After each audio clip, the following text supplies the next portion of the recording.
Hello friends, medicine and disease YouTube channel में आपका एक बार फिर से स्वागत है।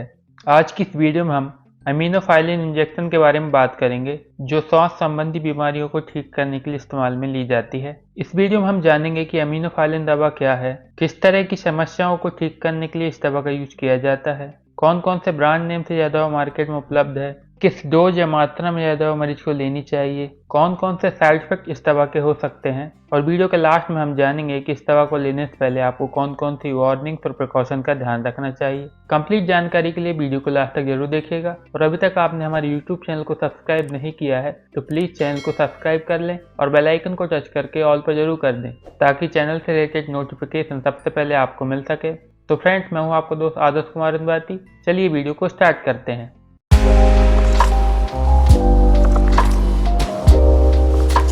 तो फ्रेंड्स, सबसे पहले जान लेते हैं कि अमीनोफाइलिन दवा क्या है।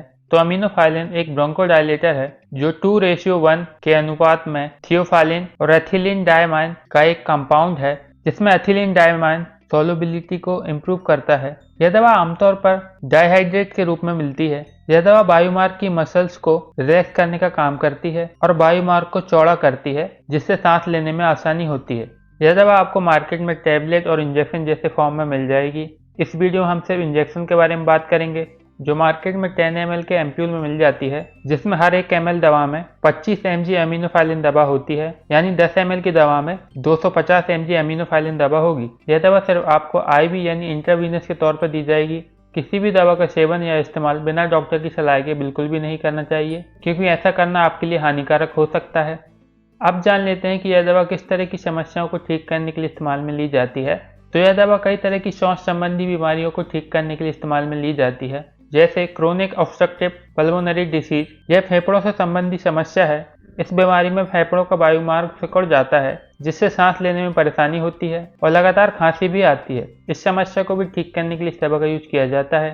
साथ ही अस्थमा, जिसे हिंदी में दमा भी कहा जाता है, यह फेफड़ों के वायुमार्ग की एक इन्फ्लेमेटरी डिसीज है, जिसमें सांस लेने में परेशानी होती है। इस समस्या को भी ठीक करने के लिए इस दवा का यूज किया जाता है। साथ ही एम्फाइजीमा, यह फेफड़ों से संबंधित बीमारी है, जिसमें सांस फूलने जैसी परेशानी होती है। यह एक क्रोनिक ऑब्स्ट्रक्टिव पल्मोनरी डिसऑर्डर है, जो फेफड़ों में हवा की थैली को बढ़ाता है और इलास्टिसिटी को भी कम कर देता है। इस समस्या को भी ठीक करने के लिए इस दवा का यूज किया जाता है। साथ ही क्रोनिक ब्रोंकाइटिस, इस बीमारी में ब्रोंकियल ट्यूब्स में सूजन और इरिटेशन की समस्या रहती है और म्यूकस की भी समस्या रहती है, जिससे श्वास संबंधी समस्याएं होती हैं। इस बीमारी में भी इस दवा का यूज किया जाता है। इसके अलावा डॉक्टर्स अपने एक्सपीरियंस के मुताबिक किसी और तरह की श्वास संबंधी समस्या में यह दवा आपको प्रिस्क्राइब कर सकते हैं। नेक्स्ट दवा के ब्रांड नेम्स की बात करें तो यह दवा एरिया और डॉक्टर के मुताबिक कई अलग अलग ब्रांड नेम से मार्केट में उपलब्ध है, जैसे aminophylline injection, biophylline injection, aminarc injection, renophylline injection, इमिट्रेशन इंजेक्शन। इसके अलावा इस दवा के और भी कई ब्रांड्स हैं जो आपको अलग अलग नाम से मार्केट में मिल जाएंगे।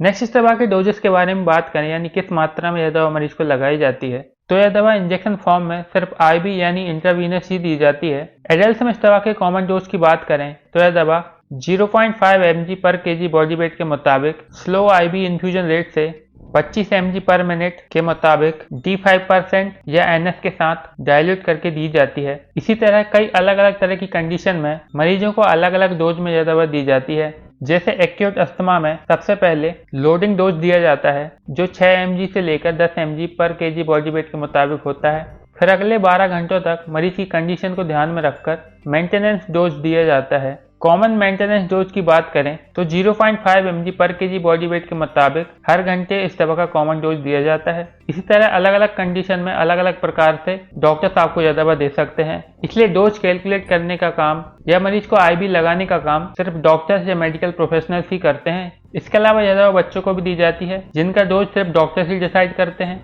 खुद से इस दवा का इस्तेमाल ना करें, सिर्फ डॉक्टर्स या मेडिकल प्रोफेशनल को ही यह दवा लगाने दें। नेक्स्ट इस दवा के साइड इफेक्ट की बात करें तो जरूरी नहीं है कि हर किसी पेशेंट में इस दवा के साइड इफेक्ट नजर आए, सिर्फ कुछ ही पेशेंट में इस दवा के साइड इफेक्ट नजर आते हैं। इस दवा के साइड इफेक्ट में आपको नोजिया या वॉमिटिंग की समस्या हो सकती है, सर दर्द की समस्या हो सकती है, इंसोम्निया यानी नींद न आने में समस्या हो सकती है, यूरिन का प्रोडक्शन बढ़ सकता है, कन्वल्सन की समस्या हो सकती है, गैस्ट्रोइंटेस्टिनल प्रॉब्लम हो सकती है, इंजेक्शन साइट पर पेन या इरिटेशन की समस्या हो सकती है।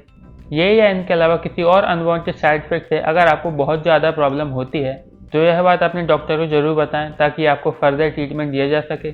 अब जान लेते हैं कि इस दवा को लेने से पहले आपको कौन कौन सी वार्निंग्स और प्रिकॉशन का ध्यान रखना चाहिए। अगर आप इस दवा से एलर्जिक हैं या हाइपर सेंसिटिव हैं तो यह दवा ना लें और यह बात अपने डॉक्टर को जरूर बताएं ताकि डॉक्टर आपको कोई और दवा प्रिस्क्राइब कर सके। इसके अलावा अपनी मेडिकल हिस्ट्री और चल रही दवाइयों के बारे में भी अपने डॉक्टर को जरूर बता दें। स्पेशली अगर आपको स्टमक अल्सर की समस्या है, सीजर की समस्या है, थायराइड डिसीज की समस्या है, हार्ट से जुड़ी कोई समस्या है, लीवर से जुड़ी कोई समस्या है, हाई ब्लड प्रेशर की समस्या है, तो इन सब समस्याओं के बारे में अपने डॉक्टर को जरूर बता दें, क्योंकि इन सब बीमारियों के चलते डॉक्टर्स मरीज के साथ बहुत ज़्यादा सावधानी बरतते हैं और फिर इस दवा को लगाते हैं, या इन सब कंडीशन में डॉक्टर्स आपको कोई और दवा लगाएंगे। अगर आप एक प्रेग्नेंट वुमन हैं या एक ब्रेस्ट फीडिंग मदर हैं तो यह बात अपने डॉक्टर को जरूर बता दें ताकि डॉक्टर्स आपकी कंडीशन को ध्यान में रखकर ही आपको किसी भी तरह की दवा प्रिस्क्राइब कर सकें, क्योंकि हो सकता है डॉक्टर्स आपको इस दवा के अलावा कोई और दवा लगाएं। अगर आपको मेरी यह वीडियो पसंद आई हो तो वीडियो को लाइक करें, शेयर करें और चैनल को सब्सक्राइब करना बिल्कुल भी ना भूलें। और अगर आपको किसी तरह की समस्या है या आप किसी चीज़ के बारे में मुझसे जानना चाहते हैं तो वीडियो को नीचे कमेंट कर मुझसे पूछ सकते हैं। आपसे फिर मुलाकात होगी किसी और वीडियो में, तब तक के लिए टेक केयर।